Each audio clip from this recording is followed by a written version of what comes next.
The high volume of emission by vehicles, power generating sets, industrialization and other forms of pollution necessitated the urgent need for concerted effort by communities, individuals and industries to meet the nation's commitment to low carbon emission. This came to the fore on Wednesday in Lagos at the stakeholders' engagement for the elaboration of Nigeria's long-term low emissions development strategy by the Federal Ministry of Environment. Our correspondent Fatoki Kunle compiles this report as presented from our studios. For some years now, Nigeria, like other countries, continued to feel the negative impacts of high vehicular movement industrialization, development of communities, among other human activities, which contributes to climate change and carbon emission. With this picture, the nation stands at high risk of continued and uncontrolled emissions to the environment.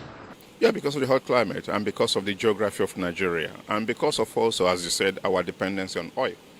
So by 2040, 2050, we could have as much as 25 million people displaced in Lagos State alone because of sea level rise. A lot of the food that we cultivate here are going to lose its productivity as a result of climate change. This provided an opportunity for the government officials and experts on environmental matters to brainstorm at these stakeholders' engagement for the elaboration of Nigeria's long-term low emissions development strategy, LTS.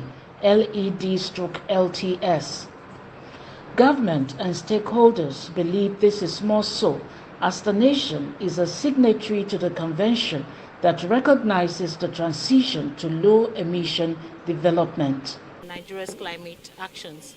There has been a lot of other national climate strategies and actions that are already on the ground and is being implemented.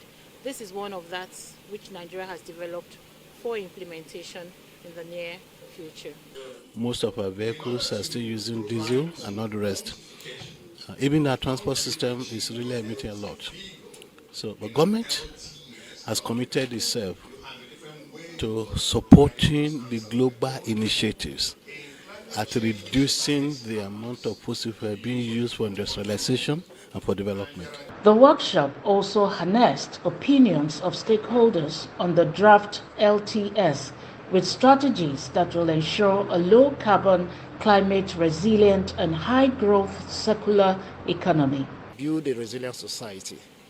So that is what we're working on, and this will guide further development, further investments in climate action.